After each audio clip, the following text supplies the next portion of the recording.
এই দেহটাই মিমের জিকির, এই দেহটাই বুরাক, এই দেহটাই মেরাজে যাবার বাহন, দ্রুতগামী বাহন। এই দেহের বাহিরে কিছুই নাই। আমরা তো আল্লাহর হয়ে পারলাম না, রসুলের হয়ে পারলাম না, নিজের হয়ে পারলাম না। সারা জীবন এই মানুষগুলো শয়তানের হয়ে রইল।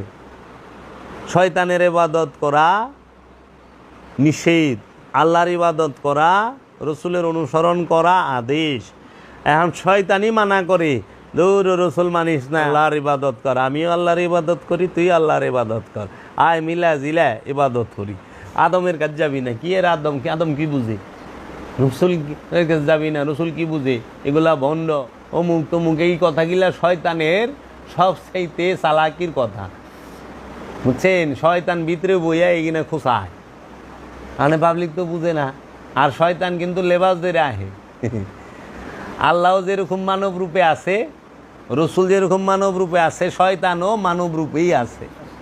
শয়তান অন্য কোনো রূপ ধরে আহে না, মানুষের রূপে আহে। এর লেগে আবু জেহেলও যেরকম মানুষের রূপে আছে, ফেরাউন যেরকম মানুষের রূপে আছে, নমরুদ যেরকম মানুষের রূপে আছে, ঠিক পুনর্জন্মবাদকে একমাত্র ভোগীরা মানে না।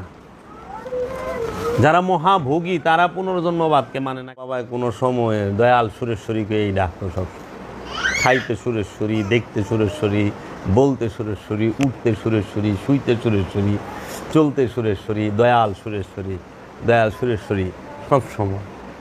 তখন একদিন বলেছে, বাবাই কইতো যে এই বাড়িটা হলো সুরেশ্বরীর বাড়ি। যদি সুরেশ্বরীর বাড়ির 1 ডিসিম 2 ডিসিম 10 ডিসিম কিংবা পুরাটা কেউ খায় হজম করা পারে, খাও গা, সুরেশ্বরী দেখব, আমার কি? এটা আমার কি?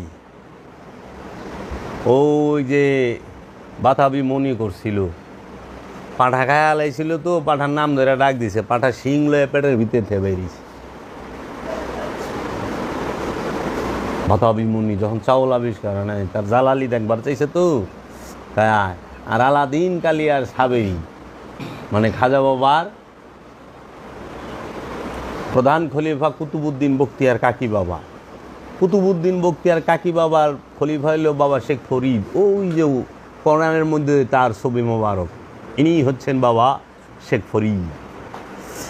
এই বাবা শেখ ফরিদ ইনার প্রধান খলিফা, ইনার অনেকগুলো খলিফা। বাবা শেখ ফরিদই বেশি অলি ফুটাইছে, যেরকম বাবা বুয়ালি শাহ কালান্দার পানিপথি, বাবা আলাদিন কালিয়ার সাবিরি, বাবা নিজামুদ্দিন আউলিয়া, এইরকম অলিগুলো তার থেকে হয়েছে।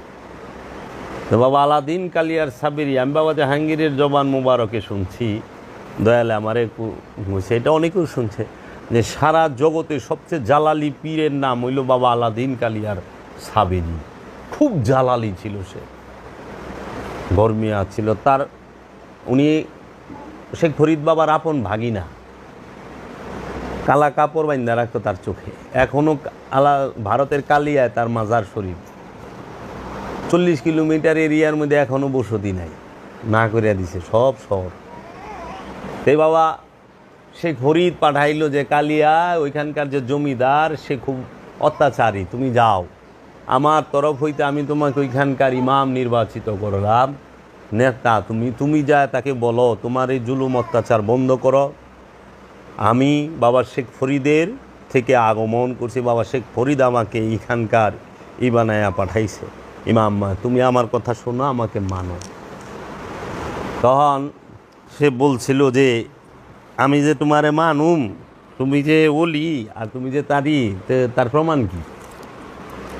আমার দেখাইবা না, প্রুফ দেখাইবা না, আমার দলিল দেখাও।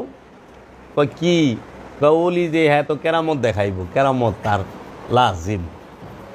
তো তুমি এক কাজ করো, প্রায় 6 মাস আগে এরকম একটা সময়, আনুমানিক 6 মাস আগে আমার 2টা পালিত হাসি পাঠা আর কি, এই পাঠা হারায় গেছে। ওই পাঠা 2টা কই আছে, কি অবস্থায় আছে, আমার এইটা কই দিই। তখন আমি বুঝুম যে তুমি সত্য, যদি হয় তুমি বলি। তাই ঠিক আছে, শুক্রবার দিন কুম রাজদরবারের মসজিদে আইছে, মানে ওই দিন আবার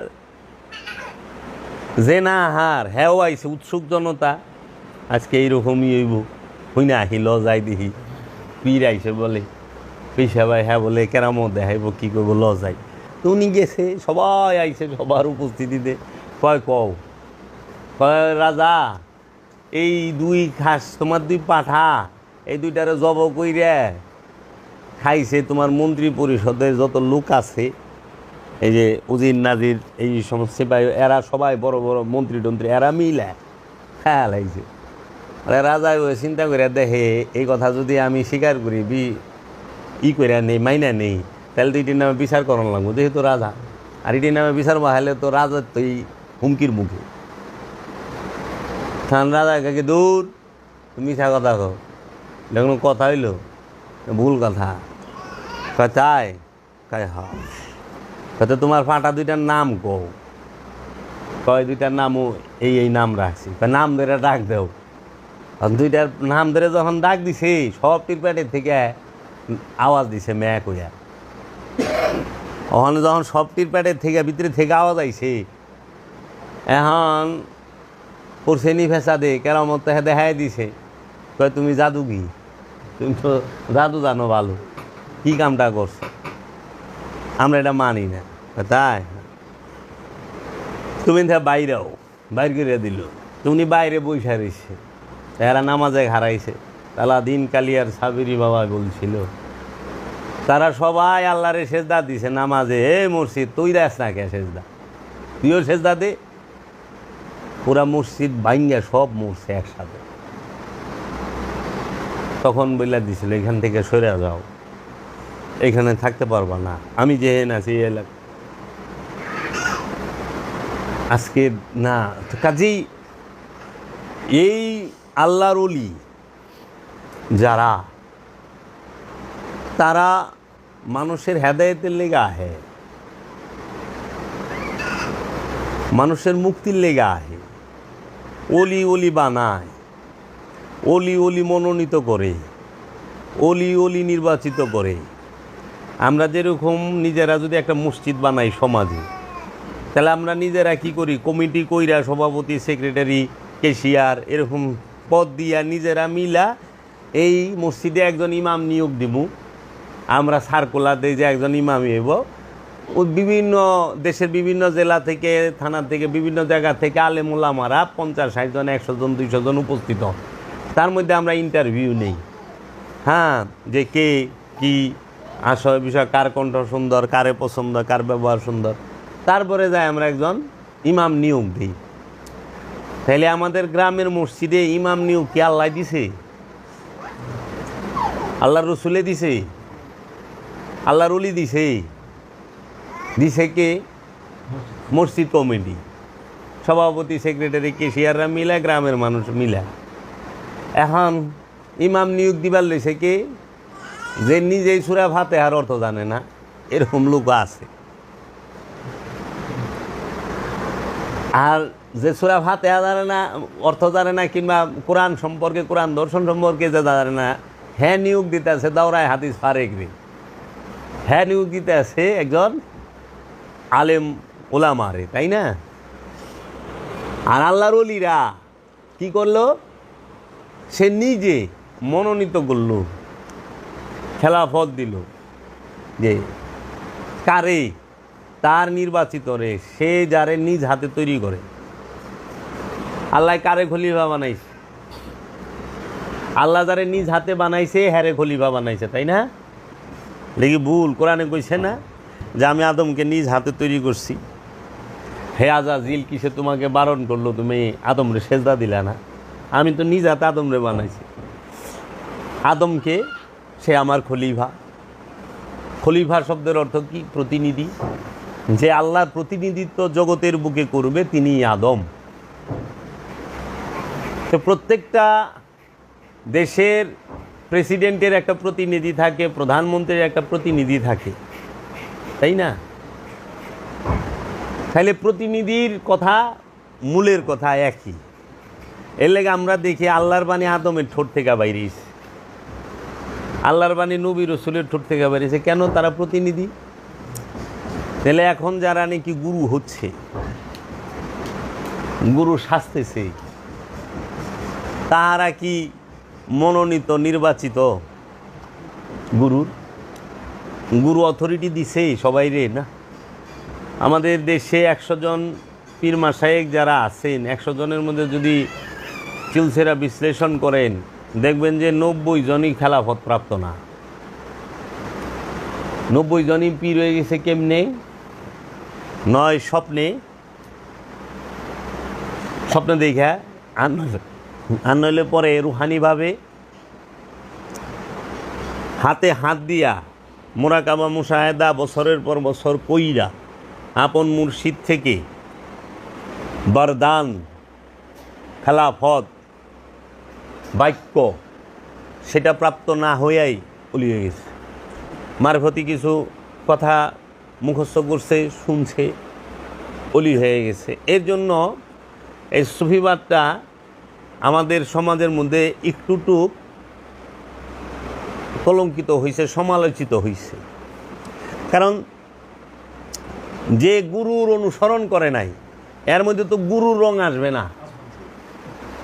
যে গুরুর গোলামি করে নাই, সে তো গুরুর দাসত্ব করতে পারবে না, গুরুর গুণ গান গাইতে পারবে না। তো প্রভুর গুণ গান গাইব তার গোলামে, প্রভুর গুণ গান গাইব তার খলিফায়। আমাকে অনেক সময় অনেক জায়গায় যে আমার কত বকেও যাই এমনি, মানে মা মায়েরে তুই খালি বাবা বাবা করস, আর বাবা জাহাঙ্গীর যে আমি করি, বাবা জাহাঙ্গীর আমার সাহায্য করো, বাবা জাহাঙ্গীর আমার দয়া করো, বাবা জাহাঙ্গীর তোমার কাছে চাই। আমি এই জন্য করতে পারি কারণ আমি আমার গুরুর অনুসরণ করি। আমার গুরু সুরেশ্বরী বাবা দয়াল সুরেশ্বরী করে, কারণ বাবা জাহাঙ্গীর সুরেশ্বরী বাবার অনুসরণ করে। সুরেশ্বরী বাবা ফতে আলী ওয়াইসি করে, ফতে আলী বাবার অনুসরণ সুরেশ্বরী বাবায় করছে। ফতে আলী বাবা এইভাবে করতে করতে একদম মাওলা হাসান, মাওলা হুসাইন, মাওলা আলী কারামাল্লাহু ওয়াজহু এবং মহানবী মুহাম্মদ সাল্লাল্লাহু আলাইহি ওয়াসাল্লামের অনুসরণে আছে। এটা হলো আমাদের চেইন। আমরা একের সাথে অপরে বাঁধা, তাদের কোনো ভয় নাই। মুরিদও তো তাই। আমার বাবার তো লক্ষ ভক্ত আছে, হাজার হাজার মুরিদ আছে। হাজার হাজার মুরিদের মধ্যে তো আমি একা ডাকি না, অনেকে আছে আশিক প্রেমী ডাকে। তো বিষয়টা হইল এই, অনুসরণ জিনিসটা নাই। অনুসরণ না করলে রং আইব কই থেকে? আর অনুসরণ না করে যদি স্বপ্নে দেখে রং আইব না, চুপ থাকবো কই থেকে? মোরাকাবা করে নাই তো, মুশাহেদা করে নাই। এখন মানুষ বুঝেই না পীর দরুম কি রে। মানুষ মনে করে কি এখন যে পীর দরুম কেন, আর পীর ধরলেই আমি মানে পীর ধরছি শেষ, আর কিছু করণীয় নাই। পীর ধরছি বাস, মরণকালে দেখা দিও ভুইলা যাইও না, বিলাপের কান্দন কান্দে। মারা যাওয়ার পরে রাখবে না গড়ে, আসিবেন মুর্শিদ গো রসুলকে নিয়ে, দেখিব আমি হৃদয় জুড়াইয়া। মারা যাওয়ার পরে রাখবে না গড়ে, আসিবেন মুর্শিদ গো। মরণের পরে মুর্শিদ আইলে আমি দরকারটা কি? না, দরকার তো মরণের আগে, কারণ হেদায়েত হইব মরণের আগে, মরণের পরের তো হেদায়েত নাই। আবার কইতেছে আসিবেন মুর্শিদ গো রসুলকে নিয়ে, তাহলে মুর্শিদ কেরা আর রসুল কেরা আলাদা? তো এখন যে গুরু শিখাইতেছে মুর্শিদ গো রসুলকে নিয়ে, হ্যাঁ তো মুর্শিদ আর রসুলের ভেদ বুঝে নাই। যিনি ওলিয়ে কামেল তিনি আল্লাহর রসুল কোরআন দর্শনে, যিনি কামেল মুর্শিদ তিনিই আল্লাহর রসুল। এই রসুল দ্বারাই আল্লাহ হেদায়েত জারি রাখছে, এই রসুল দ্বারা। এর জন্য এই অখণ্ড ভারতে অনেক শক্তিশালী একজন রসুলের নাম হচ্ছে সুলতানুল হিন্দ, হাজা হাবিবুল্লাহ, মাতাফি হুবুল্লাহ, শাহিন শাহেওলি, আফতাবে ওলি, খাজা মঈনুদ্দিন চিশতি আজমিরি আলাইহিস সালাতু ওয়াস সালাম। তিনি এই অখণ্ড ভারতের রসুল, যার দ্বারা এই আজ থেকে 900 বছর আগে এই অখণ্ড ভারতেই রবের আয়াত তেলাওয়াত করা হয়েছে। রবের তরফ হইতে মানুষের নফসকে পবিত্র করা হয়েছে। রবের তরফ থেকে খাজা গরিবে নেওয়া যায়, সেই অখণ্ড ভারতের মানুষকে কেতাবের জ্ঞান দিয়েছে, হেকমত দান করছে। আরব থেকে কেউ আইসা দেয় নাই, সুলতানুল হিন্দে দিছে, পাকিস্তানের দাতা লাহুরি বাবায় দিছে। এখন পাকিস্তান কিন্তু ওই আমল অখণ্ড ভারত। পাকিস্তান হয়েছে কত 70-80 বছর হয়েছে, হয় নাই মনে হয়, এরকমই হয়েছে, তাই না? 47 হয়েছে। তাইলে কিন্তু এর আগে তো অখণ্ড ভারত। আর সুলতানুল হিন্দ দাতা লাহোরি মাজার শরীফে 40 দিনে চিল্লা করছে, এবং সুলতানুল হিন্দ টাইটেলটা দাতা লাহোরি দিছে।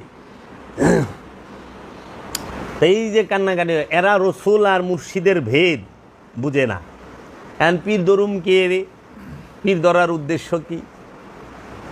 আর আমরা যদি সলাৎ করতে যাই, সর্বপ্রথম কি লাগবো? নামাজ পড়তে গেলে কি কয়?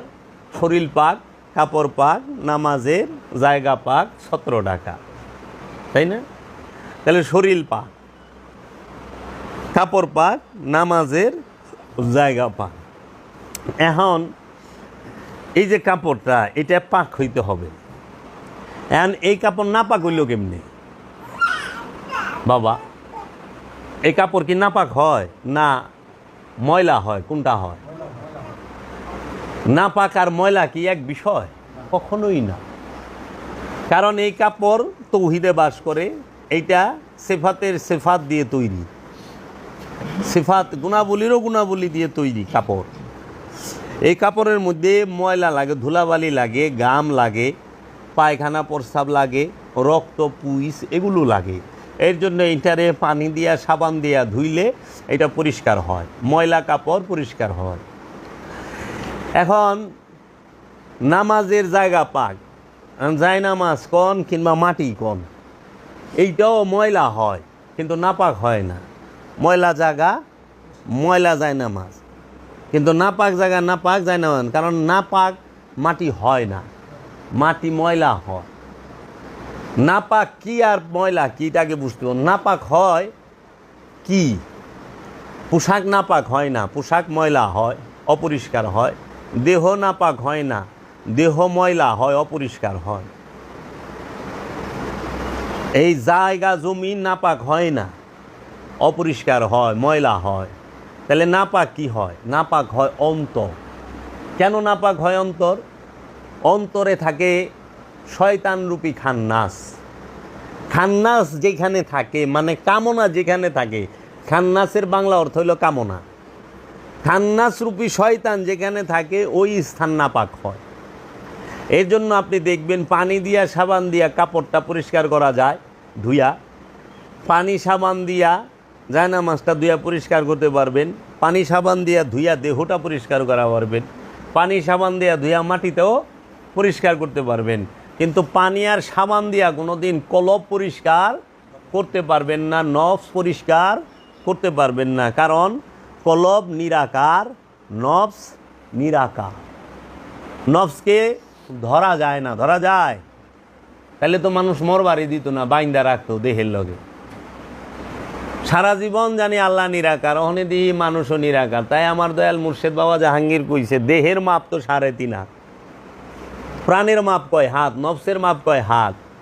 দেহ থেকে নফসটা বাইরে গেলে দেহটা হয়ে যায় লাশ, আর এই লাশের সমলি দিয়া অথবা সুতা দিয়া মাইপা 3.5 হাত যার যার হাতের মাইপা নিয়ে একটা কবর খুদে, মাটির গর্ত খুদে। কিন্তু এই দেহের থেকে যে প্রাণটা ছড়িয়ে গেল তার আকার কয় হাত, সে দেখতে কেমন, এইটাই তো আমরা পাইলাম না। তাইলে পীর ধরার মূল উদ্দেশ্য হইল কলবকে পবিত্র করা। কলব কখনোই সাবান দিয়া পানি দিয়া ধোয়া যায় না, কলব কখনোই তায়াম্মুম কইরা পরিষ্কার করা যায় না। আর দেহরে পরিষ্কার করবেন, দেহের বাইর পরিষ্কার হবে, চামড়ার বাইরে ময়লা লাগলে পরিষ্কার, আর দেহের ভিতরে যা আছে সবই তো পরিষ্কার। এই দেহের ভিতরে পায়খানার থলি আছে, মূত্র থলি আছে, থলি আছে না? তাহলে পায়খানা সেটা তো ময়লা, অপরিষ্কার, নোংরা, প্রস্রাব অপরিষ্কার। তো আমার জিন্দা জীবিত ডাস্টবিন এই দেহ, এই দেহের মধ্যে যা আছে, রক্ত শরীয়তের দৃষ্টিতে নাপাক, বীর্য শরীয়তের দৃষ্টিতে নাপাক, পায়খানা শরীয়তের দৃষ্টিতে নাপাক, প্রস্রাব শরীয়তের দৃষ্টিতে নাপাক, বমি শরীয়তের দৃষ্টিতে নাপাক, সবই তো নাপাক, থুথু, তাই না? তাইলে পরে বাবা এই সব নাপাক জিনিস, অপরিষ্কার জিনিস তুলে বয়ে রইছি। আল্লাহ তো কয় না দেহ পরিষ্কার করো, আল্লাহ কইছে অন্তরকে পরিষ্কার করো। কাদ আফলাহা মান তাযাক্কা, ওই ব্যক্তি সফল যে নিজেকে পবিত্র করতে পেরেছে। তাহলে নিজে বলতে তো দেহ না, নিজে বলতে দেহ এবং প্রাণ দুইটাকেই বোঝায়। এর জন্য মোহ থাকে কলবের মধ্যে, লোভ থাকে কলবের মধ্যে, হিংসা থাকে কলবের মধ্যে, অহংকার থাকে কলবের মধ্যে, কামনা বাসনা থাকে কলবের মধ্যে। এই জন্য পবিত্র করব কি? কলব। পবিত্র করব কি? নফস। এই নফসকে পবিত্র করতে হয় কি দিয়া? পানি সাবান দিয়া? কখনোই না। নফসকে পবিত্র করতে হয় পবিত্র মানবের, আদমের নূর দিয়া, আদমের চেহারা মুবারকের ধ্যান কইরা, দায়েমি সালাত কইরা। আল্লাহর চেহারা ধ্যান করলেই কলব পবিত্র হয়। কার চেহারা ধ্যান করলে? আল্লাহর চেহারা ধ্যান করলে। এন আল্লাহর চেহারাকে আল্লাহ কোরআনে কি কইছে? ওয়াজহুল্লাহকে মুহাম্মদ সাল্লাল্লাহু আলাইহি ওয়াসাল্লাম। এর লেগে ওয়াজহুল্লাহ মানে আল্লাহর চেহারা। আল্লাহর চেহারাকে স্বয়ং মুহাম্মদ সাল্লাল্লাহু আলাইহি সাল্লাম। তাই কইছে যে আমি, আল্লাহ নিজে কইছে, আল্লাহর হাবিব নিজে কইছে হাদিস শরীফে যে খলাকাল্লাহু আদামা আলা সুরাতিহি, আল্লাহ আদমকে তার নিজ সুরতে তৈরি করেছেন। আল্লাহ বলছে, হে আমার হাবিব, যে আপনার হাতে হাত দিয়া বায়াত হইল সে আমার হাতে হাত দিয়া বায়াত হইল। হে আমার হাবিব, যে আপনাকে অনুসরণ করলো সে আমাকেই অনুসরণ করলো। হে আমার হাবিব, যে আপনাকে মহব্বত করলো সে আমাকে মহব্বত করলো। তাহলে আল্লাহর চেহারা কে? আদম। আল্লাহর চেহারা কে? মুহাম্মদ সাল্লাল্লাহু আলাইহি ওয়াসাল্লাম। এই আল্লাহর চেহারার ধ্যান করে ওয়াইস আল কারনি, সে তার কলবকে, নফসকে পুত পবিত্র করে লাহুত রাজ্যে প্রবেশ করেছেন। মাওলা আলীর চেহারা ধ্যান করলে, মাওলা আলীর চেহারা কি? আলী কারামাল্লাহু ওয়াজহু। মাওলা আলী হচ্ছে আল্লাহর কারাম, দয়া, রহমত, নিয়ামত, হেকমতের চেহারা। মাওলা আলীর চেহারা মুবারক কি হইল? আল্লাহ রব্বুল আলামিনের নূরের চেহারা, দয়ার চেহারা, রহমতের চেহারা, হেকমতের চেহারা, কারামতের চেহারা। এই চেহারার ধ্যান করলে তখন যায় কলব আর নফস পবিত্র হবে। এর জন্য নামাজ পইরা কলব পবিত্র করা যায় না। শুধু নামাজ পইরা কলব পবিত্র করা যাবে না। কোন নামাজে? এই আনুষ্ঠানিক নামাজে। দায়েমি নামাজ পইরা, দায়েমি নামাজ কইরা কলব পবিত্র হইব। দায়েমি সলাৎ কইরা কলব পবিত্র হবে। দায়েমি সলাতে কি থাকে? আল্লাহর ওলি থাকে, আল্লাহর ওলির চেহারা থাকে, আল্লাহ রসুলের চেহারা থাকে, পাক পাঞ্জাতনের চেহারা থাকে। এর জন্য দায়েমি নামাজ মানেই হচ্ছে মুর্শিদের সাথে সলাৎ করা, মুর্শিদের চেহারার ধ্যান করা। এই মুর্শিদের চেহারার ধ্যান করলে, রসুলের চেহারার ধ্যান করলেই দায়েমি সলাৎ হয়। এই রসুলের চেহারার ধ্যান করলে, দায়েমি সলাৎ করলেই সে কি করে? তার কলব পবিত্র হয়। কিন্তু দায়েমি সালাত বাদ দিয়া আপনি যদি শুধু আনুষ্ঠানিক সালাত করেন, 5 ওয়াক্ত নামাজ পড়েন, আপনার কলব জীবনও পবিত্র হবে না। তার দলিল কোথায়? আমরা দেখছি এজিদ 5 ওয়াক্ত নামাজ পড়ছে, অনেক নফল নামাজ পড়ছে, কলব পরিষ্কার হয়েছে এজিদের? না। আচ্ছা, মামুনুর রশিদ, হারুনুর রশিদ, মুতাওয়াক্কিল, মুতাসিম বিল্লাহ, যারা আওলাদের রসুলদের খুনি, আওলাদের রসুলদের খুন করছেন, তাহারা 5 ওয়াক্ত নামাজ পড়তো, কিন্তু কলব পরিষ্কার হয়েছে? হয় নাই। আপনি যা দেখেন মীর জাফর 5 ওয়াক্ত নামাজ পড়তো, মীর সাদেক 5 ওয়াক্ত নামাজ পড়তো না? তো কি কলব পবিত্র হয়েছে? এই যে হাজার হাজার কেজি বোম মারলো এই যে জঙ্গিরা, এরা 5 ওয়াক্ত নামাজ পড়ে না? এখন কলব পবিত্র হয়েছে? না। আপনি যা দেখেন এই যে যে আমাদের দেশে যারা নাকি বড় বড় এইগুলো ধরা পড়লো, যারা এই যে বোম দিয়া মানুষ মারে, এরা 5 ওয়াক্ত নামাজ পড়ছে। কিন্তু বাংলা ভাই, ওই যে ডক্টর গালিব, হ্যাঁ, মুফতি হান্নান, এরা যে আইলু, কি তাকে কলব পবিত্র হয়েছে? হয় নাই। আচ্ছা, আমাদের দেশে আপনাকে গ্রামগঞ্জে যারা নাকি সুদ খায় হেরা আমি দেখি আমারও এহেনও আছে, আত্মীয় স্বজনের মধ্যেও আছে যে সুদ খায় 10 টাকা হারে, হেরাও 5 ওয়াক্ত নামাজ হজ কোরবানি করতেছে, কিন্তু কলব তো পবিত্র হচ্ছে না। তো এর জন্য বললাম যে আনুষ্ঠানিক আবাদত দিয়া কলব পবিত্র হয় না, দায়েমি আবাদত করলে কলব পবিত্র হবে। অবশ্যই সলাৎ করতে হবে, সেই সলাৎটা হইল দায়েমি সলাৎ। এর জন্য আল্লাহ কুরআনে সূরা সাবার 46 নম্বর আয়াতে বলছে, তোমরা সলাতে দাঁড়াও প্রথমে জোড়ায় জোড়ায়, তারপরে একা একা। তোমরা রুকু করো রুকুকারীর সাথে সূরা বাকারায়, তোমরা সেজদা করো সেজদাকারীর সাথেই, প্রথমে জোড়ায় জোড়ায় তারপরে একা একা। তোমরা তাহাজ্জুদ করো, তাহাজ্জুদ শব্দের অর্থ হইল সাধন প্রচেষ্টা। মধ্যরাত পার হয়ে গেলেই তাহাজ্জুদ করে গভীর রাতে, মানে আরামের ঘুম হারাম কইরা আল্লাহ রব্বুল আলামিনের সাথে, আল্লাহর রসুল রাহমাতাল লিল আলামিনের সাথে সংযোগ যোগাযোগ প্রচেষ্টাকে একটু বেশি চেষ্টা করে যারা, তাদেরকেই বলা হয় সাধক, সাধন প্রচেষ্টা। যে তারা সব সময় নিজেকে রসুলের কাছেই সাত্তাছে, রসুলের কাছে সমর্পণ করতেছে, হে আমার রসুল, আমার ইচ্ছাটাকে আপনি জাকাত হিসাবে নিয়ে নেন, আমি আমার ইচ্ছাটাকে আপনার কাছে জাকাত দিতে চাই, আপনি দয়া করে কবুল করেন। আমার ইচ্ছাকেই আমি আপনার কাছে কুরবানি করতে চাই, আপনি দয়া করে আমার এই কুরবানি গ্রহণ করেন, কবুল করেন। তো এই কুরবানিটা যখন রসুলের কাছে করতে পারে তখন যায় কামিয়াব। এর জন্য আমরা পীর ধরি, কিসের জন্য? নফসকে এবং কলবকে কামনা শূন্য করে, পুত পবিত্র করে, সেই কলব এবং নফসকে রবের মহানূরের মাঝে ফানা এবং বাঁকা করার জন্য, বাঁকায় অবস্থানের জন্য। ফানা মানে বিলীন হয়ে যাওয়া, বাঁকা মানে স্থায়ী হয়ে যাওয়া। এর জন্য আমরা পীর ধরি। এখন কি করে? পীর ধরছে, মুড়ি দিছে, পীর সাবে কয়ে দিছে, যা এক কাম কর, 5 ওয়াক্ত নামাজ পড়িস, তসবিহ তাহলিল করিস, হ্যাঁ, আর ওই যে অনুষ্ঠানের দিন আহিস, এত তারিখে অনুষ্ঠান হয়, উরসে আহিস।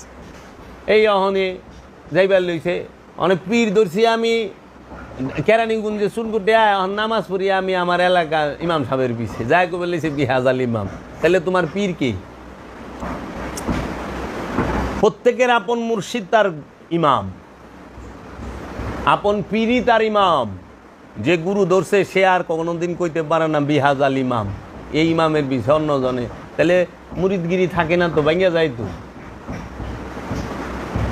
কে শিখাইব? আমি কি আল্লাহরে খুশি করুম না সমাজ খুশি করুম? আমার কারে দরকার? আল্লাহ, আল্লাহর রসুল দরকার না? আমি রসুলকে খুশি করতে চাই, আমি রসুলের ইচ্ছা মতো চলুম, আল্লাহর ইচ্ছা মতো চলুম, আমি তো সমাজের মানুষের ইচ্ছা মতো চলুম না, চলুম।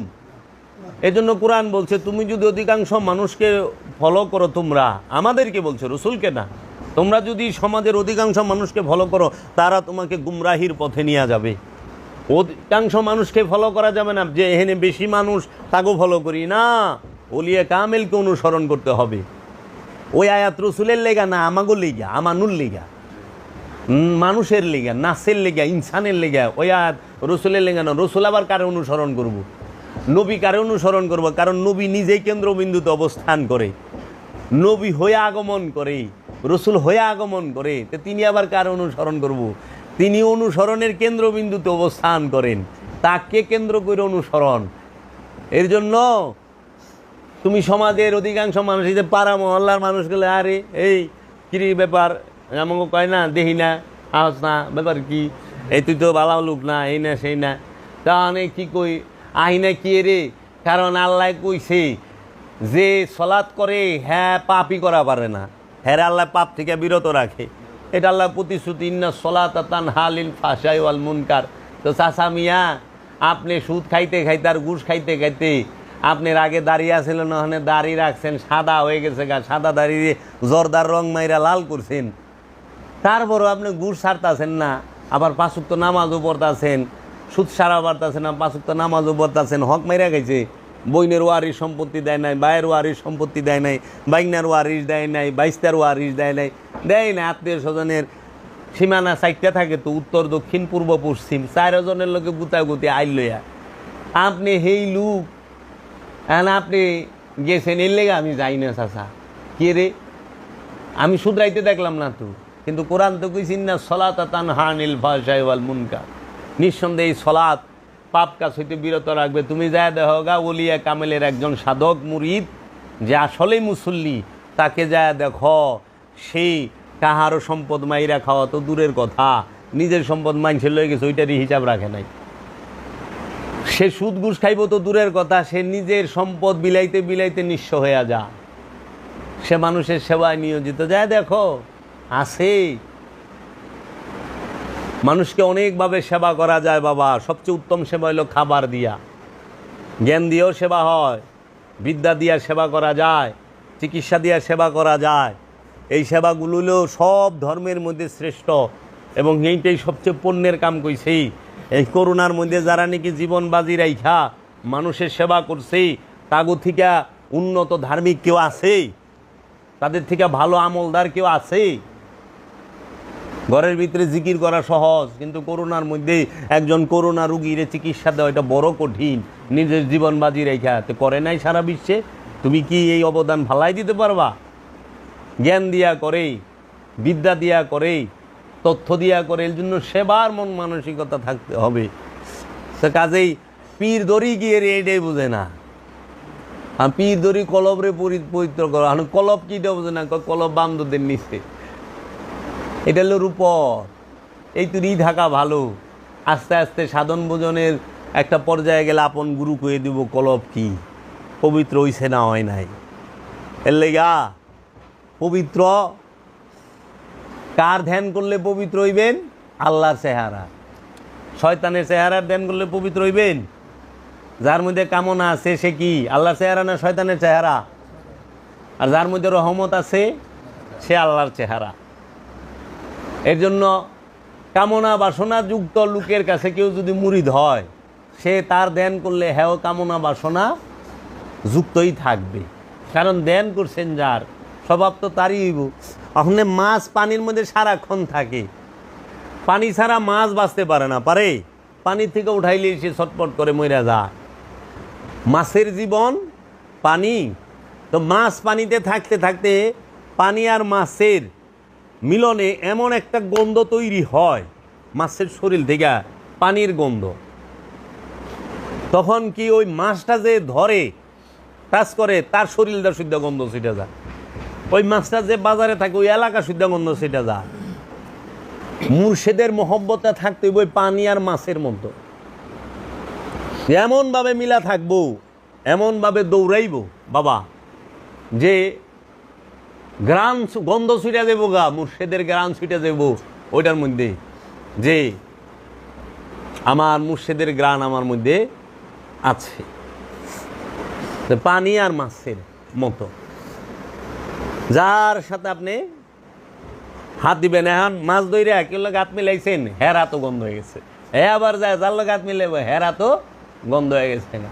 এই জন্য মহব্বতটা করতেই এইরকম, তুমি যার লগে থাকবা তার গ্যারান তোমার মধ্যে ছুটবই।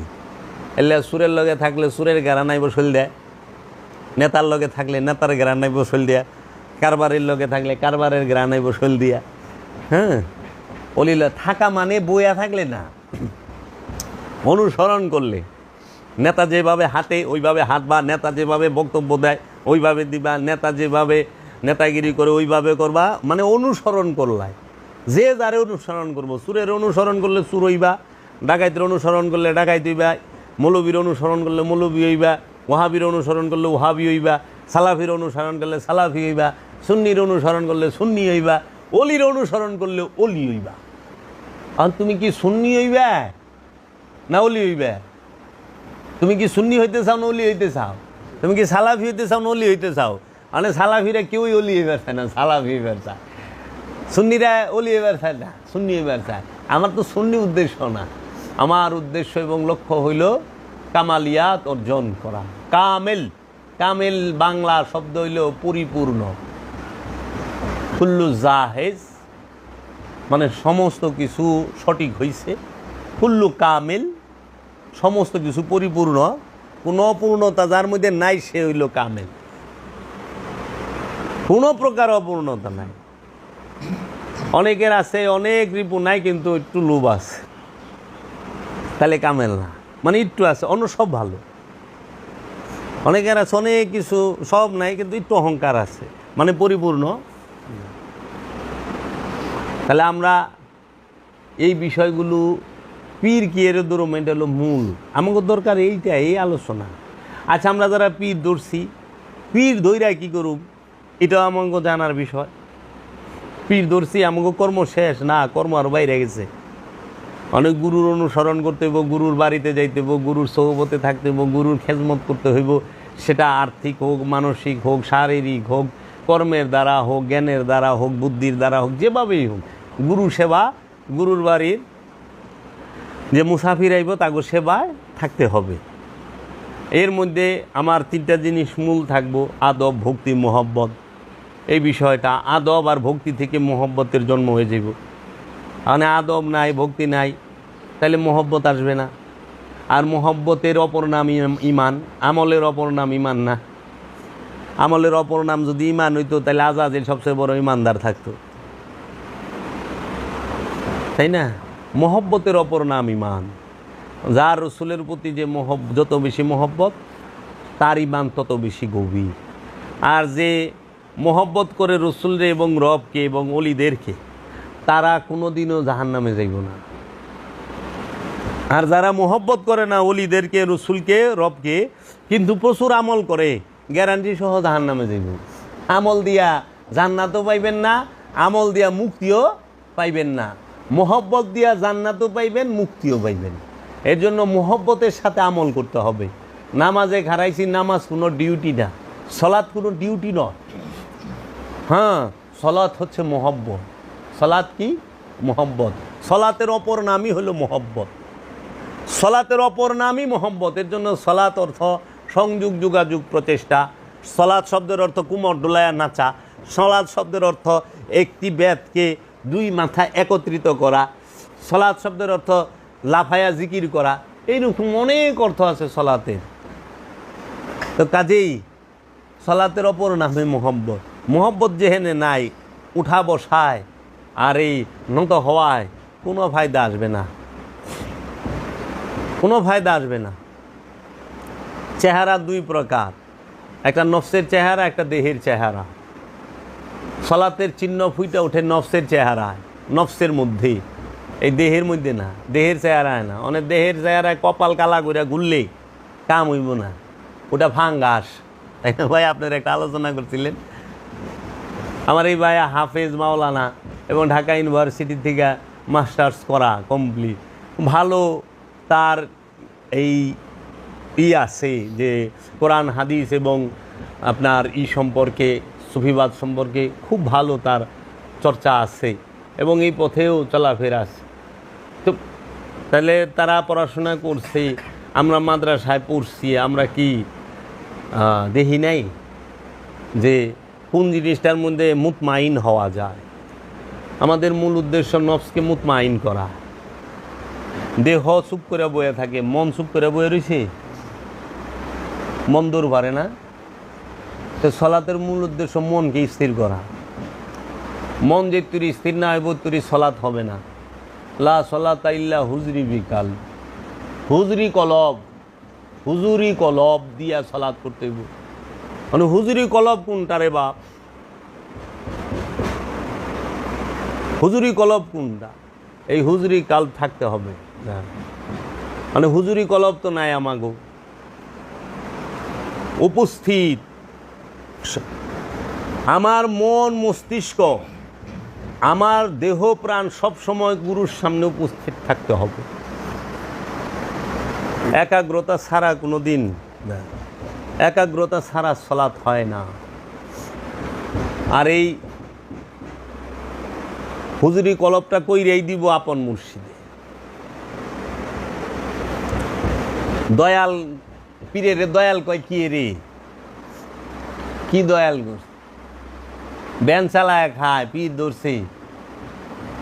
ও তো 10 তলা বাড়ির মালিক হয় নাই, কিন্তু পীরের যায় করতেছে দয়াল।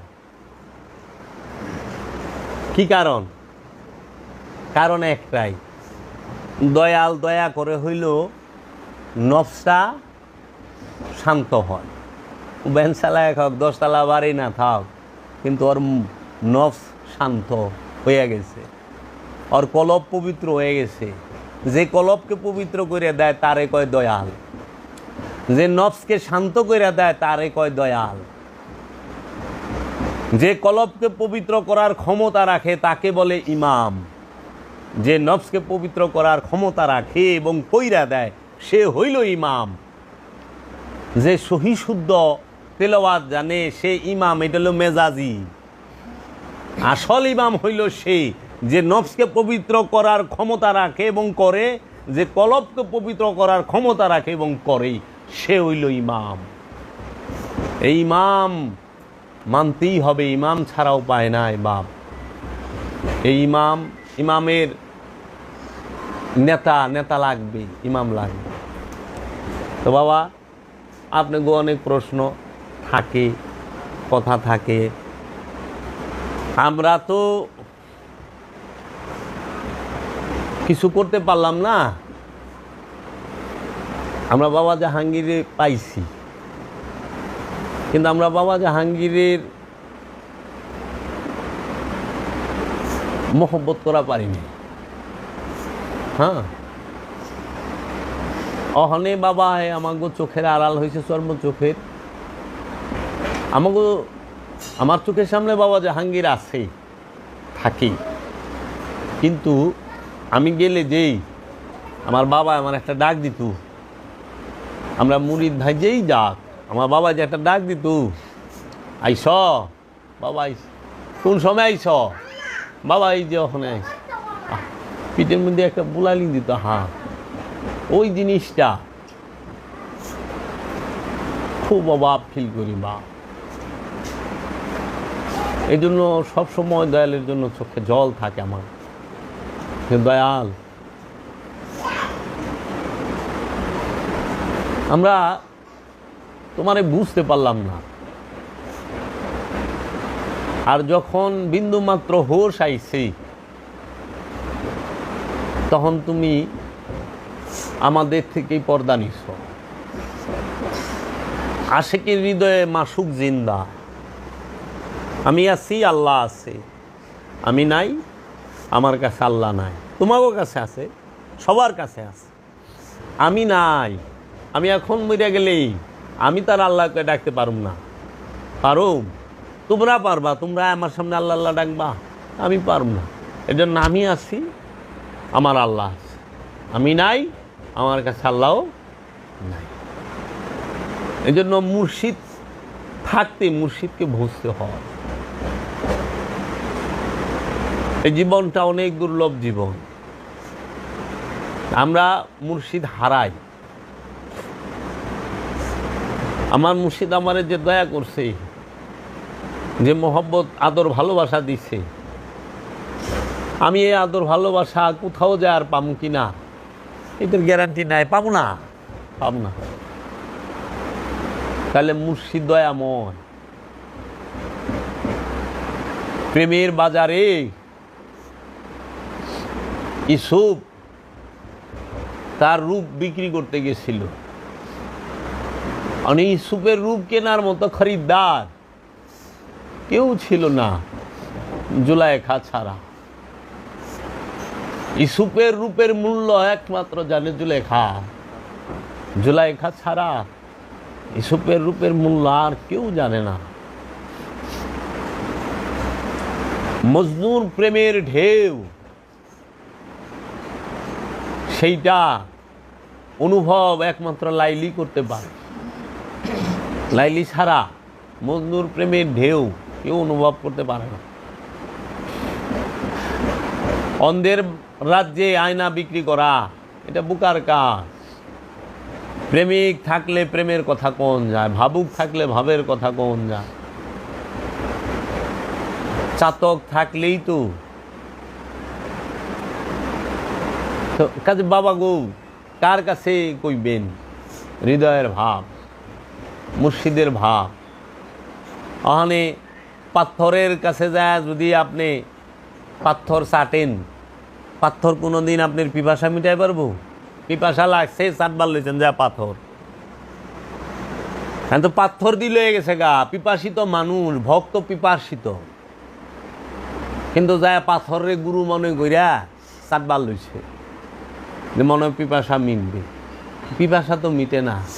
আরও জিব্বায় যে একটু পানি আসিল ওয়াও পাথরে চাইচা খায় আলাইছে, পিপাসা আরও বাইরে গেছে, হতাশাও বাইরে গেছে। এর জন্য পিপাসা মিটাইতে গেলে জলের কাছে যাইতে হবে, বিশুদ্ধ জল, বিশুদ্ধ পানি পান করতে হবে। পানি ছাড়া পিপাসা মিটে না, খালি গ্লাস পিপাসা মিটায় না। কোরআন বলছে ইন্না আউয়ালাল বাইত হুদিয়া লিন্নাস,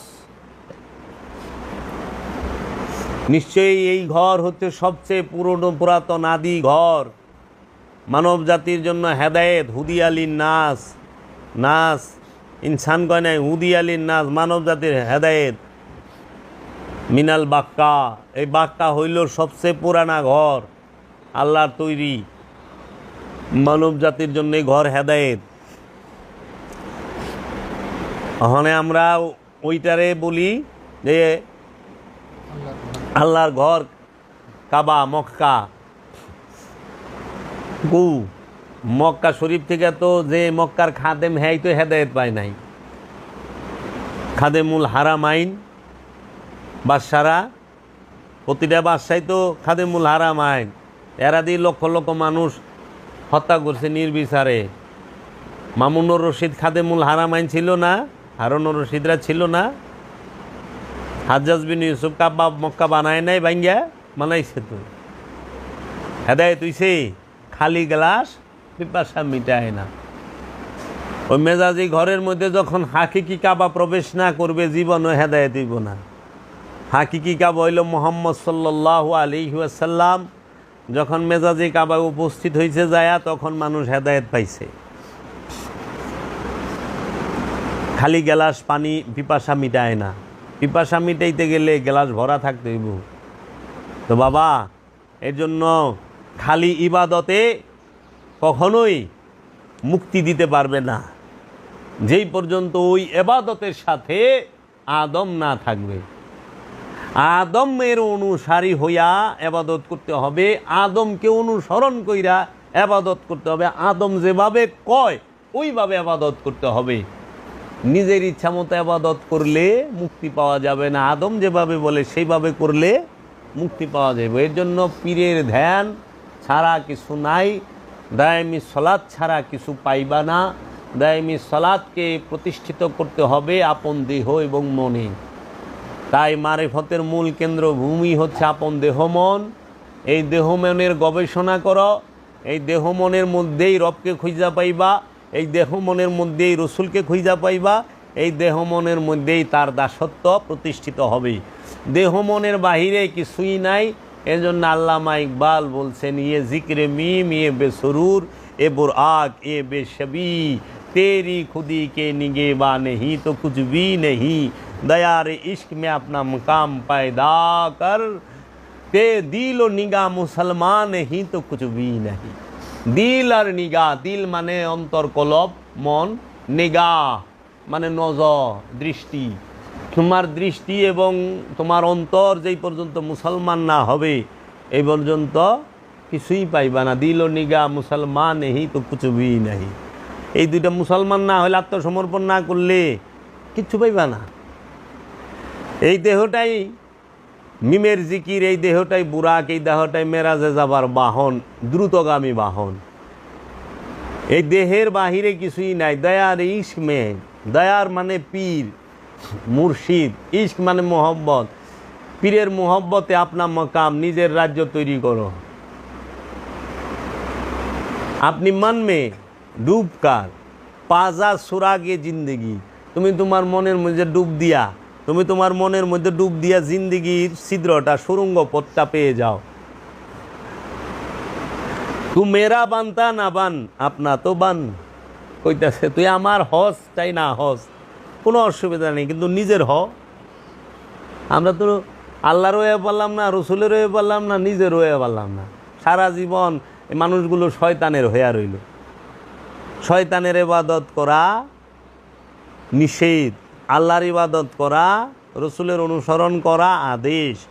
এখন শয়তানি মানা করে, দৌড় রসুল মানিস না, আল্লাহর ইবাদত কর, আমিও আল্লাহর ইবাদত করি, তুই আল্লাহর ইবাদত কর, আয় মিলা জিলা ইবাদত করি।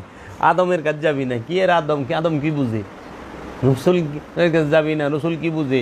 এগুলা ভণ্ড, অমুক তমুক, এই কথাগুলা শয়তানের সবচাইতে চালাকির কথা, বুঝছেন? শয়তান ভিতরে বইয়া এগিনা খোঁচায়, মানে পাবলিক তো বুঝে না। আর শয়তান কিন্তু লেবাস ধরে আহে। আল্লাহ যেরকম মানব রূপে আছে, রসুল যেরকম মানব রূপে আছে, শয়তানও মানব রূপেই আছে। শয়তান অন্য কোনো রূপ ধরে আহে না, মানুষের রূপে আহে। এর লেগে আবু জেহেলও যেরকম মানুষের রূপে আছে, ফেরাউন যেরকম মানুষের রূপে আছে, নমরুদ যেরকম মানুষের রূপে আছে, ঠিক অপর দিকে ইব্রাহিম খলিলুল্লাহ, মুসা কালিমুল্লাহ, মোহাম্মদ রসুল আল্লাহ, এরা সবাই মানব রূপেই আছেন। এর লেগা বাসার রূপে আল্লাহ স্বয়ং আইছে মা মরিয়মের সামনে।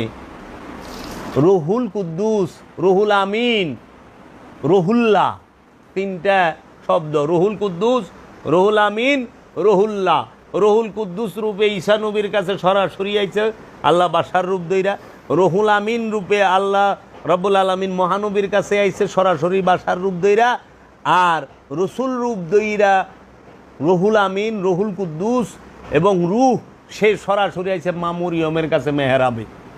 মা মরিয়ম দেখে ভয় পেয়ে গেছে, তখন সে তুমি ভয় পাও না, আমি আল্লাহর রসুল, আল্লাহর তরফ হইতে, রবের তরফ হইতে প্রেরিত রসুল।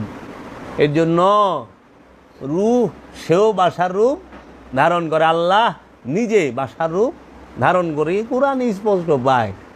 মৌলবীর ফিতা দিয়া যদি রসুল মাপবার জানতে তো গর্বি লইবই। ওখানে আপনার হাইট দিয়া যদি পাকিস্তানের ইমরান খান রে মাপেন, তো আপনি আপনার 4.5 ফুটই পাইবেন। ইমরান খান তার 4.5 ফুট না, না আপনি 4.5 ফুট, না আপনি 4.5 ফুটের উপরে যাইবেন কেমনি? মানে পাকিস্তানের শোয়েব আখতারে যদি 4.5 ফুট মানুষ আমাকে আশরাফুল রে মাপি, তাহলে লইব? বিষয়টা এরকম, মানে মোল্লার ফিফাতে রসুল মাপে। রসুল কে আল্লাহ কথা বলেছেন? না বলেননি, লাগে আসিল, সাথে গেছে। আল্লাহ কইতেছে আমার ইচ্ছা ছাড়া রসুল কথা কয় নাই। আল্লাহ কইতেছে আমি আমার হাবিবকে 2 ধনুকের ব্যবধানে একটা জিরু, মানে একটা বৃত্তের ভিতরে নিয়ে আসছি। এই বৃত্তের ভিতরে আমি আর রসুল মেরাজ হয়েছে। আমুল্লাহ কয় না, ওইখানে পর্দা আছে, পর্দাটা না দিছে মৌলবীতে। আচ্ছা তোরে তো যন্ত্রণা খেয়ে জোর জলে গে, বুঝি না। আপনি যা দেখেন সব মৌলবী গে, এই ওহাবি সালাফি গে এক সমস্যা, মানে অনেক কথায় কথা কোয়া লাগে। ঢাকার কাউয়া, হ্যাঁ কি কয়, হ্যাঁ ডাকে কি, ডাকটা কি? ঢাকার কাউয়ার কা, ভারতের কাউয়া কা, ইংল্যান্ডের কাউয়া হ্যাঁ কয় কা, সৌদি আরবের কাউয়া হ্যাঁ কয় কা। আপনি ভারত, বাংলাদেশ, ইংল্যান্ড, সৌদি, এই 4 দেশের কাউয়ার মধ্যে আকারে প্রকারে রঙে সাইজে ভিন্নতা থাকতে পারে, ডাকে গেলে ভিন্নতা নাই, কা। এখন সৌদির ওহাবি, ইংল্যান্ডের ওহাবি, ভারতের ওহাবি আর বাংলাদেশের ওহাবি আকারে প্রকারে লেবাসে ভিন্নতা আছে, কিন্তু বলি কইলে এক, কা। আরবের ওহাবিও কয় রসুলের উপরে মিলাদ কিয়াম শিরিক বেদাত। বাংলাদেশের ওহাবিও তাই কয়, ইংল্যান্ডের ওহাবিও তাই কয়, ভারতের ওহাবিও তাই কয়। আবার রবিউল আউয়াল বিদাত শিরিক, এইটা ভারতের ওহাবিও যা কয়, বাংলাদেশের ওহাবিও তাই কয়, সৌদির ওহাবিও তাই কয়, ইংল্যান্ডের ওহাবিও তাই কয়। মানে ওহাবি সবার এক। আর এক সমস্যা এই জিনিস লইয়াই, শুধু রসুলকে নিয়া, আলে রসুলকে নিয়া। হ্যাঁ দেখেন ওহাবিরা মাওলা আলীর নামটা বেদবের মতো উচ্চারণ করে, কিন্তু অন্য অন্য সাহাবিগো নামগুলা খুব সুন্দর করে কয়। এগো মৌলবীগো রহিমাহুল্লাহ বলেন না কেন? এরা আব্দুল ওহাব নজদির মতো একটা জানোয়ারের নামও লয় রাহিমাহুল্লাহ। তে নজদি যদি রাহিমাহুল্লাহ হয়, এজিদ যদি রাহিমাহুল্লাহ হয়, তাইলে তো কলঙ্ক হয়ে যাবে রাহিমতের। এগুলা রাহিমাহুল্লাহ কোনো দিনও না। এর জন্য বাবা ওহাবি যেই হোক সবার একই বলি। আপনি যা দেখবেন যে উসিলা ধরা বিদাত সেরেক, সবটির এক কথা, সবটির এক কথা। তাবলিগি বলেন, সালাফি বলেন, ওয়াহাবি বলেন, খারিজি বলেন, দুরুসি বলেন, সব এক। তার মানে কি? গোড়া এক, শাখা ভিন্ন, গোড়া এক। এর জন্য আওলাদে রসুল আর রসুলের প্রশংসা আল্লাহ কোরআনে কইরা থুইছে, যেটা মিটানের ক্ষমতা জগতে কোনো ফেরকার, কোনো দলের, কোনো মোল্লার, কোনো মুন্সির নাই। কোরআন রে তার বাদ দেওয়া পারবো না। ইন্নাল্লাহু ওয়া মালাইকাতাহু ইউসাল্লুনা আলান নবী, এটা পড়তেই হইব। ইন্না আতাইনাকাল কাউসার, এটা পড়তেই হইব। ইয়া আইয়ুহাল মুজাম্মিল পড়তেই হবে, ইয়া আইয়ুহাল মুদাসসির পড়তেই হবে, আলিফ লাম মিম যালিকাল কিতাব হুদাল লিল মুত্তাকিন পড়তেই হবে, তহা আইন সিন পড়তেই হবে। উপায় নাই, পড়ো, দুরূদ পড়ো, উপায় নাই। আল্লাহ পড়ায় ছেড়ে দিব। রাদিয়াল্লাহু ওয়া রাদুয়ান, রাদিয়াল্লাহু তাআলা আনহু ওয়া রাদুয়ান। আল্লাহ কোরআনেই কইয়া থিয়া দিছে, আল্লাহ তাদের প্রতি খুশি, তারাও আল্লাহর প্রতি খুশি। এটা মবিয়া রেজিদের বেলায় খাটে না, এটা মাওলা আলীর বেলায় খাটে, এটা মাওলা হাসান হুসাইনের বেলায় খাটে, সালমান ফার্সির বেলায় খাটে, হজরত আবু যর গিফারির বেলায় খাটে, হজরত জাবেরের বেলায় খাটে, হজরত আব্দুর রহমান ইবনে আউফের বেলায় খাটে, এইরকম জলিলুল কদর সাহাবায়ে কেরামদের বেলায় খাটে। রাজা বাদশাহ বেলায় এটা খাটে না। আর সুলতানুজিল্লুল্লাহ, এই বাদশারা হইল আল্লাহর ছায়া, হইতে পারে কোনো দিন। এই উমাইয়া আব্বাসিয়া রাজারা সবাই রসুলের বংশরে কুবায়া কাটছে, বিষ দিয়া মারছে, বিষ খাওয়াইয়া মারছে। যারা রসুলের বংশরে মাওলা হাসান হুসাইনের আওলাদ রে, মাওলা আলীর আওলাদ গো বিষ খাওয়াইয়া মারে আর কুবায়া কাটে, এরা বলে আল্লাহর ছায়া। সুলতানুজিল্লুল্লাহ খুতবায় পড়ে, দেখেন। খুতবার বাংলা তো আমরা বুঝি না, বাংলা বুঝলেছেন কাম হইতু। বাদশারা বলে আল্লাহর ছায়া, বাদশারা আল্লাহর ছায়া, ওখানে বাদশাহ উপরে দিয়ে আমেরিকার ছায়া আছে।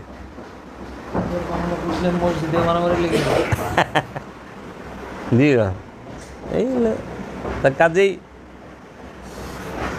আমাদের দরবারগুলো এখন মোল্লাতন্ত্র দিয়ে ভরে গেছে। মৌলবী জিনিসটা খুব ভয়ানক জিনিস, যেহেনে যাইব পছন্দ রায় দিব, কারণ সে যেটা শিখছে সেইটাই। এই এক মৌলবী ওয়াজ করতেছে আল্লাহ রসুল 40 বছরে নবুয়ত পাইছে, এই নবুয়ত পাওয়ার পরে যাহা কিছু আসছে সেগুলো মানা যাবে, আর 40 বছরের আগে যা করছে এইগুলো কোনো কিছু মানা যাবে না, অনুসরণ করা যাবে না। এই মুস্তাকুন নবী নামের এক দেওবন্দি ওহাবির ওয়াজ শুনলাম, সেই যে আহম্মকুল্লাহ, ও তো আহম্মদুল্লাহ, আহম্মকুল্লাহ আল্লাহর তৈরি আহম্মক, এটা আল্লাহর আহম্মক, ওই আহম্মকুল্লাহ কি এর আহম্মদুল্লাহ, তাহলে কি এর মধ্যে কি কোন তো? রসুল 40 বছরে নবুয়ত পাইছে,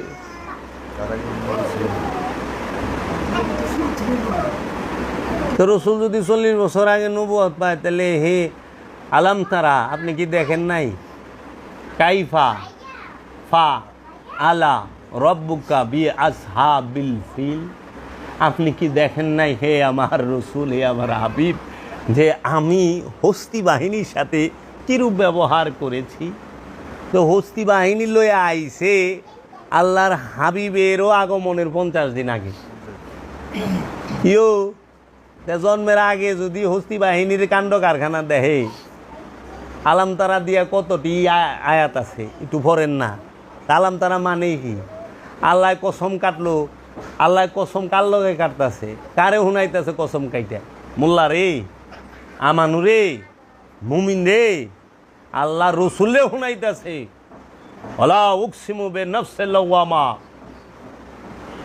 আল্লাহ নফসে লাওয়ামার কসম কাটছে, আল্লাহ সেই মহাপ্রলয় দিবসের, কিয়ামত দিবসের কসম কাটছে, আল্লাহ জৈতুন আর তিনের কসম কাটছে, ওয়া তিন ওয়া জৈতুন ওয়া তুর সিনিন ওয়া হাযাল বালাদিল আমিন। আল্লাহ জলপই আর 3 ফলের কসম কাটবো? হই মিয়া পাগল লইছেন নি আপনি? জলপই, আপনি কি জলপই হাতে ধরে কসম কাটবেন কোন দিন? এই জলপইয়ের কসম। আর আমাকে সিনেমার মধ্যে তো ইয়ের কসমই কাটে না, বট গাছ সাক্ষী রেখে আমার দাদা দাদিরা বিয়া করেন, আল্লাহ জলপইয়ের কসম কাটব? তাহলে এই 3 বলতে আল্লাহ কি বুঝাইছে? জয়তুন, এই 3 জয়তুন লই আমি আল্লাহ ফুলকপি সম্পর্কে একটা আয়াত নাজিল করলো না, যেই ফুলকপি বড়া ভিটামিনে কত সুন্দর দেখা যায়, জল বই। জয়তুন ফল খুব খায়। হ্যাঁ, জয়তুন ফলের আমার কাছে একটা ভিডিও আছে বাবা, বুঝছেন, ওটা খালি কিছু হ্যাঁ, মানে এই ডুমর বলতে কি বুঝাইছে এটা তাকে কই দিব, রূপকতা ব্যবহার করছে, যেটা সবচেয়ে বেশি সাংঘাতিক বিষয় ওইটার মধ্যে সবচেয়ে বেশি রূপকতা, সবচেয়ে বেশি রূপকতা। যে যারে বেশি ভালোবাসে সে তারে বকে বেশি। সবচেয়ে বেশি আপন মানুষটার কাম করন লাগে বেশি, কারণ আপন মানুষ ছাড়া দায়িত্ব সবাই সবারে দিতে পারে না। এর লেগে আল্লাহর সবচেয়ে আপন কে?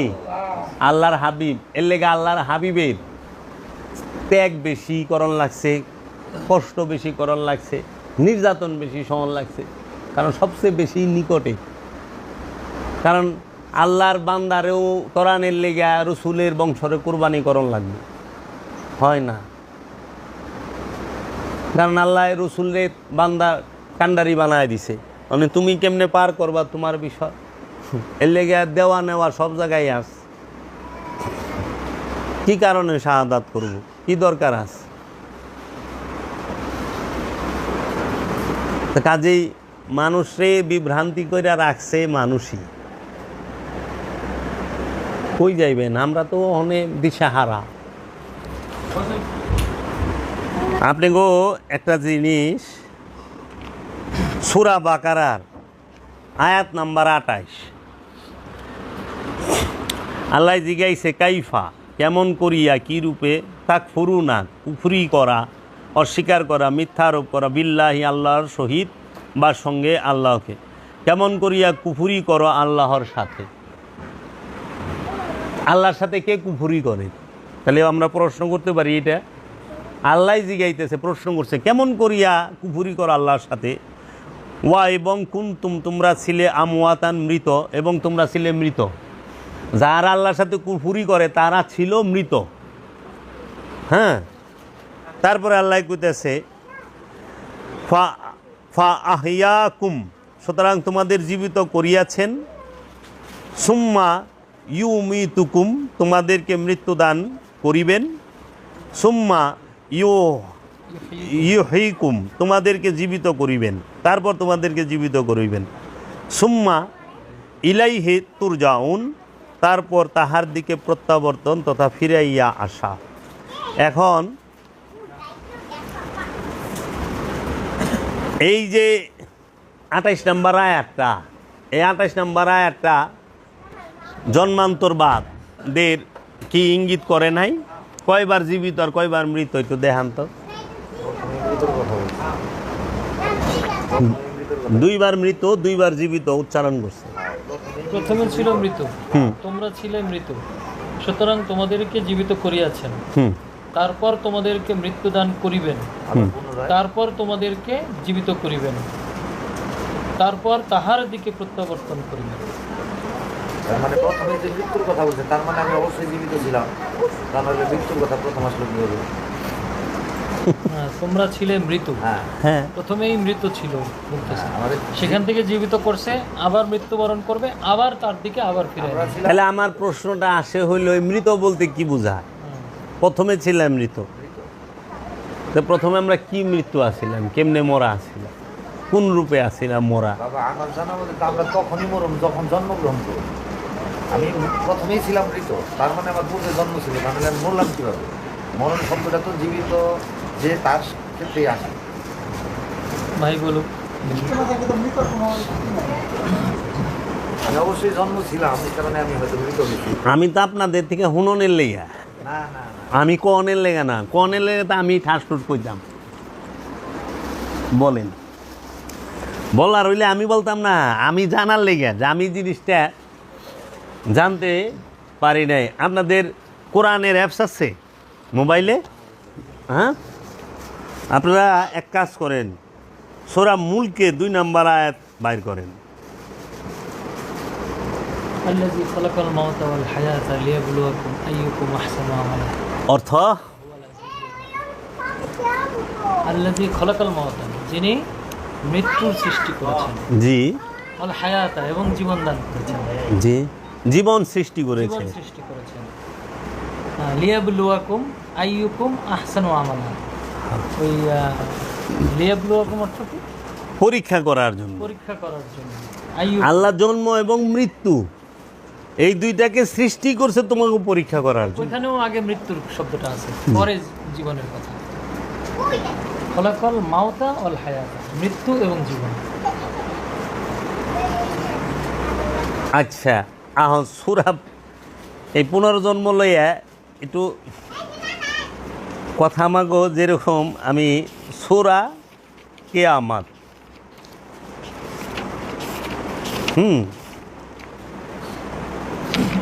লা উকসিমু বিয়াউমিল কিয়ামা জি ওয়া লা উকসিমু বিন নাফসিল লাওয়ামা। মৃত্যু ঘটে। পুরা অর্থটা পড়েন।